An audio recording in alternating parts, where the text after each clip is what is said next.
Good morning students. आप सभी अपने अपने घरों में लॉकडाउन पीरियड में उनके सभी नियमों को अपनाते हुए घरों में सप्रसन्न और कुशल होंगे। मैं गंगा मैया से प्रार्थना करता हूं कि आप सभी सपरिवार अपने अपने घरों में कुशलता के साथ हों और आगे भी कुशलता के साथ रहें। कल हमने कोरिलेशन के बारे में बात करी थी और कोरिलेशन से related Karl Pearson of coefficient of correlation, इससे रिलेटेड कुछ क्वेश्चंस जो हैं वो आपको मैंने समझाए थे।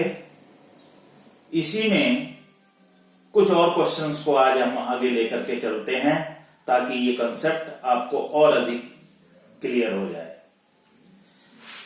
आज क्वेश्चन दिया है प्राइस 17, 18, 19, 20, 21, 22, 23, 24, 25, 26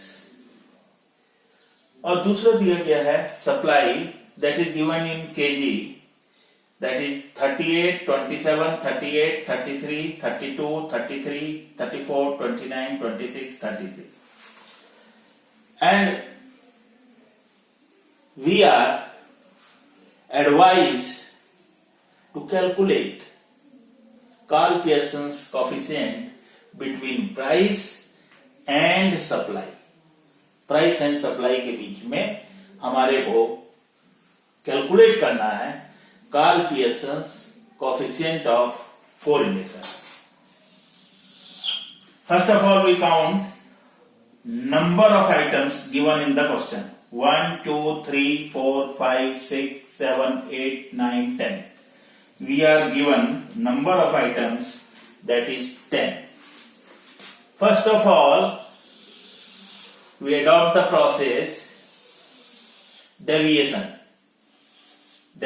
from x से deviation, ये x सीरीज है हमारी, x से deviation we assumed or take 22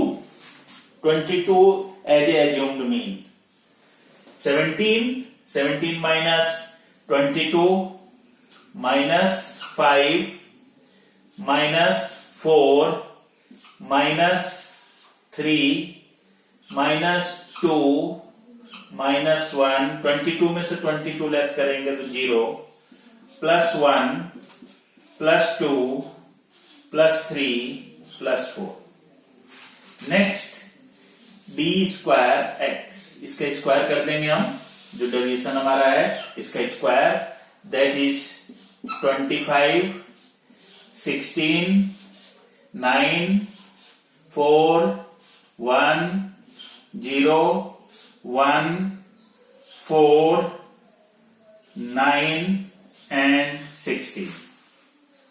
And now the same process adopted in Y series। We have taken deviation in Y series, we have taken assumed mean, we can take 30,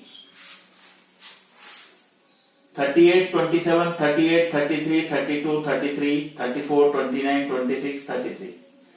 ये values हमारे को इस series में दी हुई है और मैंने जो वैल्यू को चुना है वो 30 है। आप कह सकते हैं कि इसमें 30 वैल्यूज नहीं है, तो जरूरी नहीं है कि वो 30 वैल्यू इसके बीच में हो। जब हमने एज्यूम्ड मीन लेना है तो एज्यूम्ड मीन का अर्थ होता है काल्पनिक, और काल्पनिक का अर्थ होता है कि सबसे कम इसमें हमारा है 26, मैक्सिमम 38, तो इसके बीच में किसी भी वैल्यू को हम ले सकते हैं। वो इसमें से भी हो सकती है, और जैसे मैंने यहां आपको समझाने के लिए ली, जानबूझ करके मैंने ली है कि मैंने 30 ले लिया जो इसके बीच में नहीं है, मैं 33 भी ले सकता था, 32 भी ले सकता था, 26 भी ले सकता था, 27 भी ले सकता था, 38 भी ले सकता था, लेकिन मैंने एज्यूम्ड मीन जो है जिससे डेविएशन लिया है, deviation from y series, that is taken 30। तो कहने का मतलब यह है कि जो हमारी को सीरीज दी हुई होती है उसकी लोअर और अपर लिमिट में से बीच में से किसी वैल्यू को हम ले लें तो हमारे लिए उपयुक्त रहता है। और अगर वो राउंड फिगर में होती है तो आप देखेंगे कि उससे भी थोड़ा सा आपको आसानी हो जाती है। किस तरह से आसानी होगी वो आप देखते हैं। अब हमारे को एज्यूम्ड मीन हमने जो लिया है वो 30 है। 38 में से 30 लेस करेंगे प्लस के 8 आ जाएंगे। 27 में से 30 माइनस के 3 प्लस के 8 प्लस के 3 प्लस के 2 प्लस के 3 प्लस के 4 माइनस का 1 माइनस के 4 और प्लस के 3। आपने देखा 29 में से 30 तो -1 आ गया, 26 में से 30 माइनस के 4 आ गया। तो डेविएशन लेने में थोड़ा सा इजी हो जाता है अगर हम कोई राउंड फिगर में वैल्यू ले लेते हैं।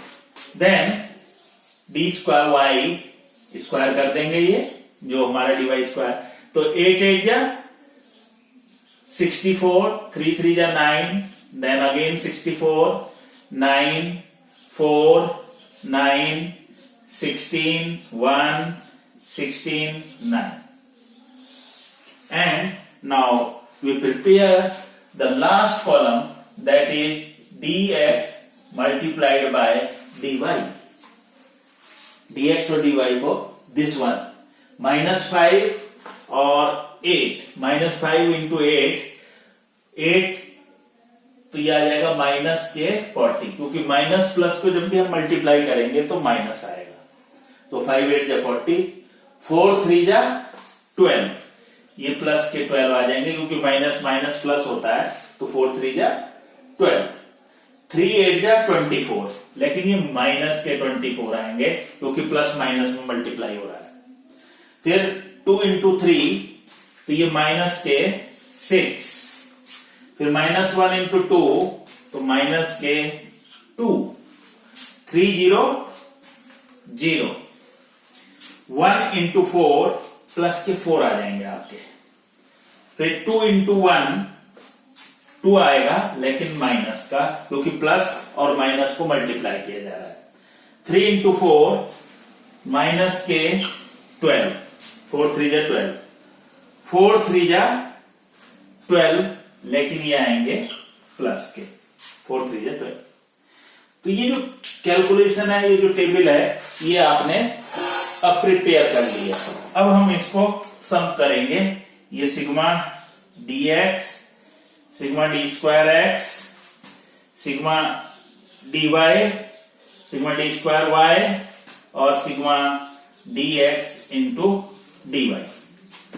मैंने कल भी आपको बताया था कि एग्जाम में आपको ये जो कैलकुलेटर है, ये कैलकुलेटर आपको अलाउड है, और जब भी आप इस क्वेश्चन को सॉल्व करेंगे तो इसके लिए आप कैलकुलेटर का प्रयोग कर सकते हैं। इसीलिए अब हम इसको टोटल करते हैं। पहले मैं माइनस का टोटल कर लेता हूं। 5 4 9 9 एंड 1 10 15 15 है माइनस के, प्लस के हैं 4 3 7 2 9 1 10, तो ओवरऑल माइनस के 5, क्योंकि 15 माइनस के हैं और 10 के प्लस में 10 है, तो माइनस के ज्यादा हैं और वो है माइनस के 5। ओवरऑल कैलकुलेशन जो है -5 आ गई। अब इसका टोटल करेंगे। 25 plus 16 plus 9 plus 4 plus 1 plus 1 plus 4 plus 9 plus 16 is equal to आ जाएगा 85। नाउ इधर ले लेते हैं। पहले हम प्लस को कर लेते हैं। 8 और 8 16, 3 19, 2 21 और 3 24, 24 and 4 28, 28 and 3 36, 31 माइनस के कितने आ रहे हैं वो देख लेते हैं। 3 and 1 4 and 4 8। तो ओवरऑल प्लस के बच जाएंगे ये, और प्लस के बचेंगे 31 माइनस 8 इज इक्वल टू 23। ये वैल्यू आ जाएगी आपकी 23। नेक्स्ट आगे चलते हैं। 64 plus 9 plus 64 plus 9 plus 4 plus 9 plus 16 plus 1 plus 16 plus 9 is equal to 201। Now next, पहले प्लस के ऐड कर लेते हैं या माइनस के ऐड करते हैं? माइनस के ऐड कर लेते हैं। माइनस के हैं 40, फिर प्लस इसमें होगा माइनस के 24, फिर होगा माइनस के 6, फिर माइनस के 2, फिर माइनस के 2, फिर माइनस के 12। तो ये जो है टोटल करके माइनस के 86 आ गए, और प्लस के हैं 12 plus 4 plus 12 is equal to 28। Plus के ये प्लस के हैं 12, फिर ये प्लस के हैं 4, और फिर ये प्लस के हैं। तो 12 24 एंड 4 28। तो ओवरऑल माइनस का हमारा आ जाएगा 86 माइनस 28, दैट इज 58।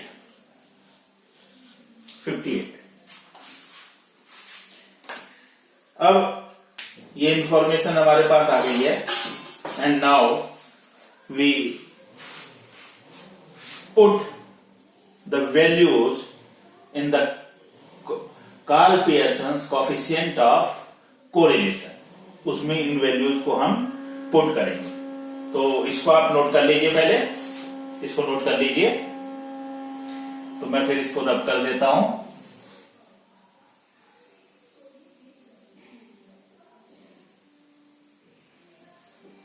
ये पूरी वैल्यूज आपके पास आ गई हैं।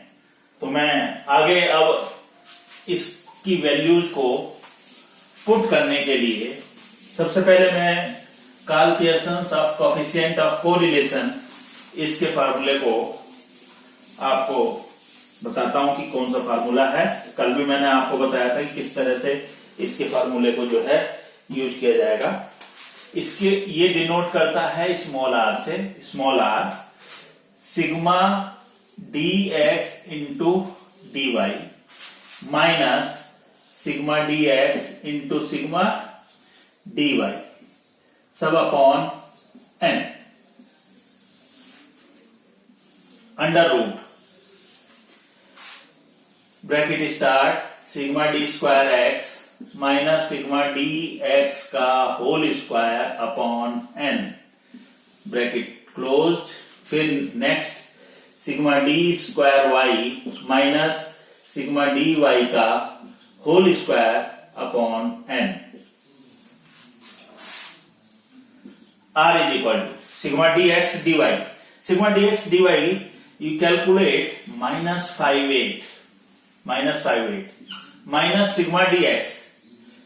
सिग्मा dx आया माइनस के 5 इंटू सिग्मा dy है प्लस के 23 और n है 10 जो कि हमने कैलकुलेट किए थे, n 10 है under root sigma D square X that is 85 minus sigma D X का स्क्वायर माइनस 5 का whole square upon 10 sigma D square Y that is given to us, calculated by us 201 minus sigma dy 23 का whole square divided by 10 r is equal to, अब इसको और solve करते हैं, -58 5 into 23, ये calculate करके आ जाएगा 115 डिवाइडेड बाय 10 दैट इज 11.5। अब ये माइनस में आया और ये खुलने पर क्या हो जाएगा, प्लस हो जाएगा, तो ये साइन जो है चेंज हो जाएगा, प्लस 11.5 सब अपॉन 85 माइनस 5 का स्क्वायर जो है वो 25 होगा, 25 डिवाइडेड बाय 10 तो 2.5 आ जाएगा, 2.5 5 का जब स्क्वायर करेंगे तो इसका जो साइन है वो माइनस माइनस प्लस हो जाएगा, 5 5 या 25 प्लस हो गया, और जब ब्रैकेट से निकालेंगे तो फिर ये माइनस ही हो जाएगा। नीचे हर हालत में आपको कुछ भी व्यवस्था रहे माइनस ही करना है, बहुत अच्छी तरह से आप समझ लें। वैसे मैंने आपको बता दिया है -5 इंटू -5 तो ये हो जाएंगे प्लस के 25 डिवाइडेड बाय 10 2.5, ये 2.5 प्लस क्या है, लेकिन जब ब्रैकेट खोलेंगे तो ये माइनस में हो जाएगा। ऐसे ही 201 माइनस, अब 23 इंटू 23 इज इक्वल टू आ गया 529 डिवाइडेड बाय 10 से डिवाइड करेंगे तो ये आ जाएगा 52.9। तो ये सोल्व करके इतना आ गया आपका, इसको फिर आगे और सोल्व करेंगे।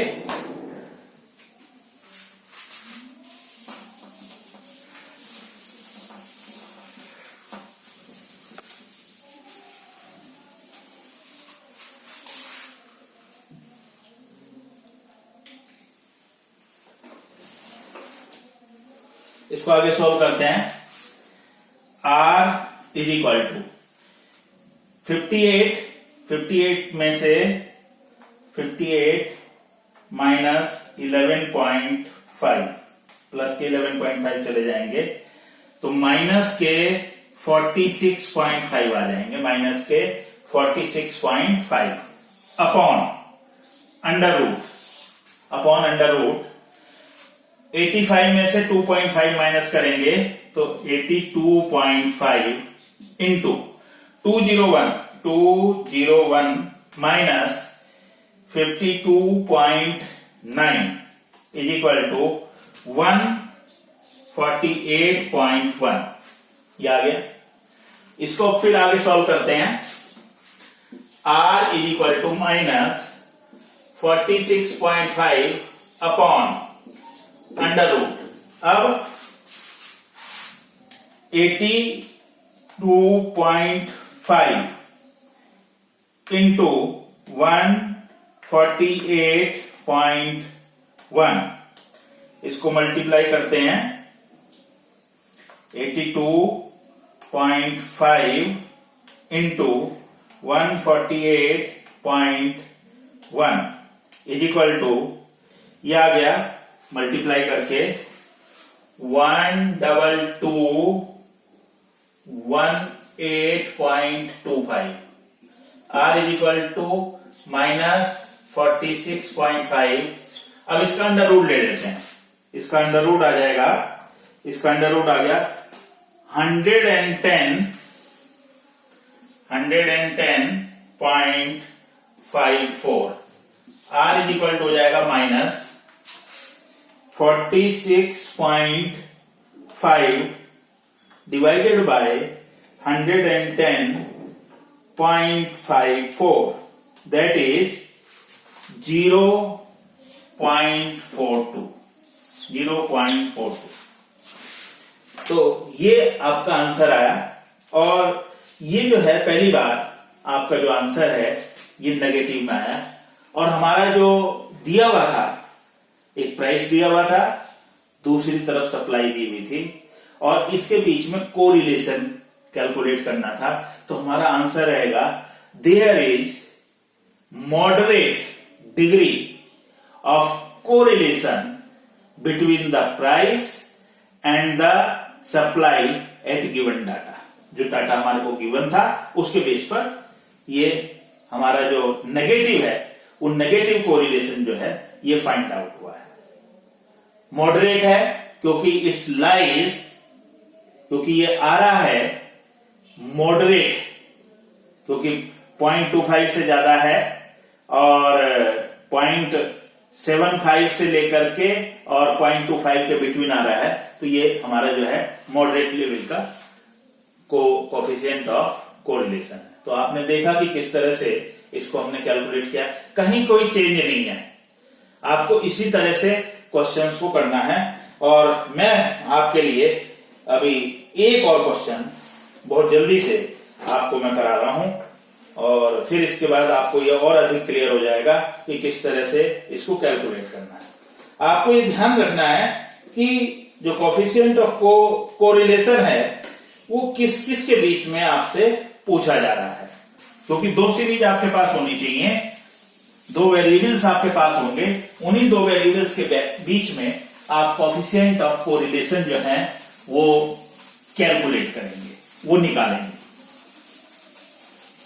अभी जो नेक्स्ट क्वेश्चन मैं आपको बता रहा हूं वो क्वेश्चन है बुक में, क्वेश्चन नंबर 28 दिया हुआ है बुक में, और आपसे क्वेश्चन में कहा गया है find coefficient of correlation between age and playing habit, age and playing habit of the following student.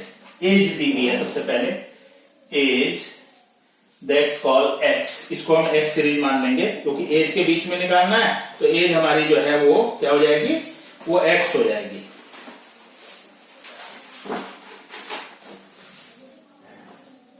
Age दी हुई है 16, 17, 18, 19, 20, 21 एंड 22, ये एज है जो कि एक्स सीरीज हो गई।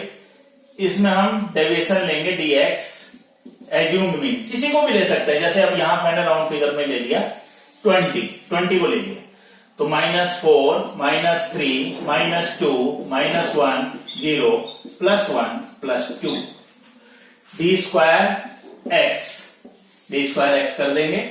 4 4 जा 16, 3 3 जा 9, 2 2 जा 4, 1 0 1 4। नाउ y सीरीज का है playing habit. We are not given the playing habit in this question, we are not giving the playing habit. Playing habit हमारे को कैलकुलेट करनी पड़ेगी।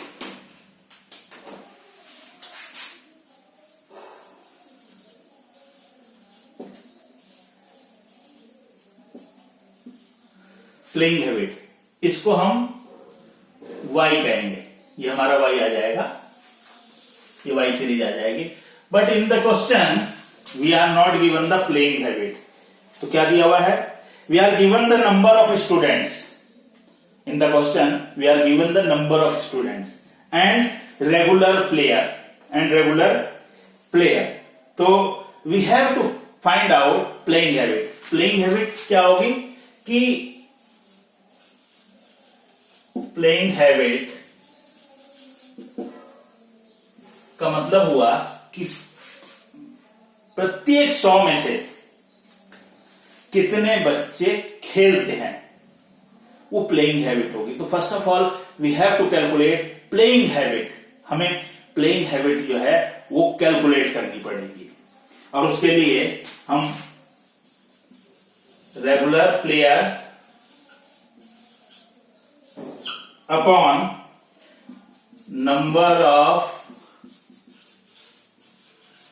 स्टूडेंट इंटू 100 पर 100 पर जब हम निकाल देंगे तो ये हमारी प्लेइंग हैबिट आ जाएगी, इससे प्लेइंग हैबिट निकलेगी।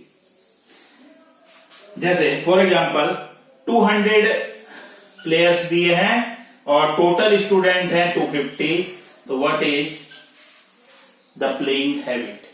प्लेइंग हैबिट कितनी हो जाएगी वो आप देख लीजिए। ये इस जीरो से ये जीरो कट जाएगा, 25 4 जा, और ये आ जाएगा यहां पर 80। फर्स्ट की जो प्लेइंग हैबिट है वो कितनी आ गई? 80। नाउ सेकंड की प्लेइंग हैबिट निकालेंगे, वो हमारे को गिवन है 150 प्लेयर्स हैं आउट ऑफ 200, तो व्हाट इज 400? That is 75। अगर हम इसको सॉल्व करेंगे तो ये 75 आ जाएगा। 150 अपॉन 200 इंटू 100 दैट इज 75। इसी तरह से नेक्स्ट की कैलकुलेट करेंगे। नेक्स्ट के दे रखे हैं 90 प्लेयर्स हैं आउट ऑफ 150 इंटू 100, तो ये इज इक्वल टू कितना आ जाएगा? ये 60 आ जाएगा आपका। ये प्लेइंग हैबिट जो है ये कितनी आ जाएगी आपकी? 60। नेक्स्ट इसी तरह से इसको आगे कैलकुलेट करेंगे। 48 प्लेयर्स दे रखे हैं आउट ऑफ 120, तो व्हाट इज फॉर 100? 100 में कितने होंगे? 100 में होंगे 40। अगर इससे हम सॉल्व करेंगे तो ये आ जाएगा हमारा 40 स्टूडेंट जो है हमारी ये प्लेइंग हैबिट आ जाएगी। फिर 30 दिए हुए हैं और ये दिए हुए हैं आउट ऑफ 100, तो 100 में से भी जब हम इसको कैलकुलेट करेंगे तो ये 30 ही आएगा। फिर नेक्स्ट दिया हुआ है हमारे को 12 दिया हुआ है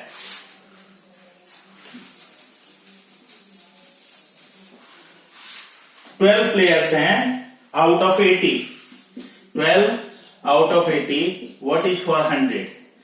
तो एक जीरो से एक जीरो कट जाएगी, 2 4 जा 8, 2 5 जा 10, 4 3 जा 12 और 3 5 जा 15, तो ये आपका आ जाएगा 15। इसको कैलकुलेट करके 15 आ गया आपका।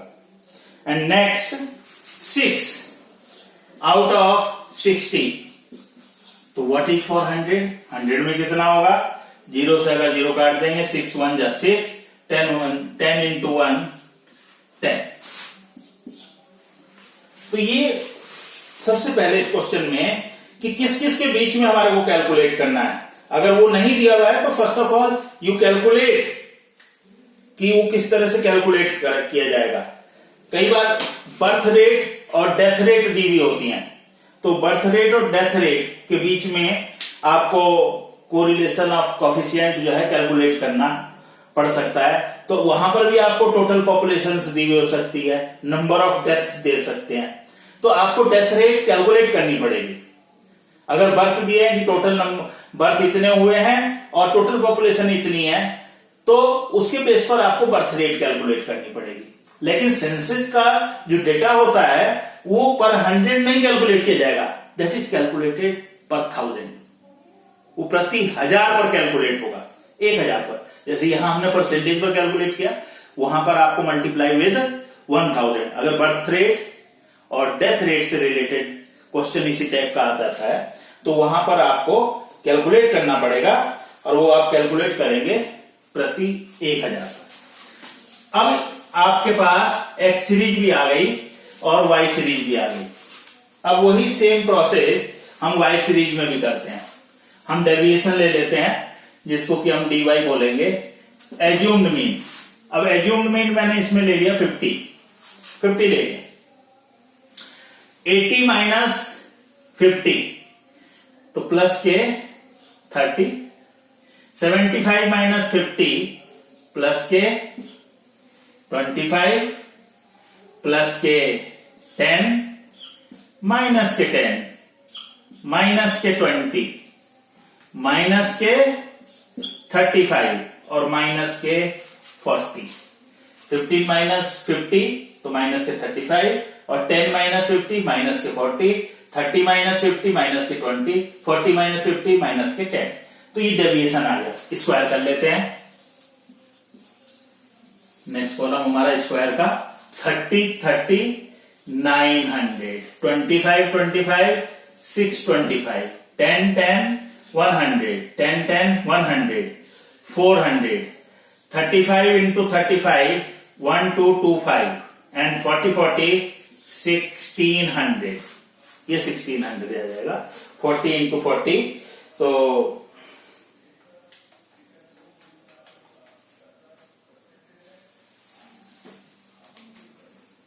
आगे चलते हैं। dx इंटू dy, dx है -4 इंटू 30, तो माइनस क्या आ जाएंगे 120, क्योंकि माइनस और प्लस में मल्टीप्लीकेशन हो रहा है, तो क्या आ जाएगा आपका माइनस के 120।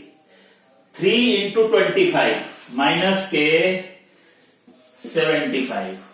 2 इंटू 10 माइनस के 20। 1 इंटू 10 प्लस के 10। 0 इंटू 20 0। 1 इंटू 35 माइनस के 35 एंड 2 इंटू 40 माइनस के 80।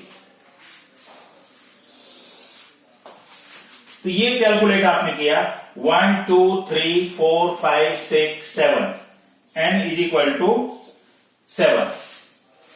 अभी इसका टोटल करते हैं सिग्मा dx। सिग्मा dx है 4 and 3 7 and 2 9 and 1 10, माइनस के 10 और प्लस के 3, तो कुल ओवरऑल मिलाकर के माइनस के 7 आ जाएंगे। इसका टोटल कर लेंगे sigma d square x, 16 and 4 20 30 35। इसका टोटल करेंगे सिग्मा dy। सिग्मा dy में पहले प्लस का टोटल कर लेते हैं 5 3 and 2 5 and 1 6 65। माइनस के हैं 10 20 30 और 35 65 and 40 105। तो ओवरऑल माइनस के 40 आ जाएंगे, क्योंकि प्लस के 65 आए, माइनस के 105, तो माइनस के 40। अब इसको टोटल करते हैं। इसका टोटल होगा 900 plus 625 plus 100 plus 100 plus 400 plus 1225 plus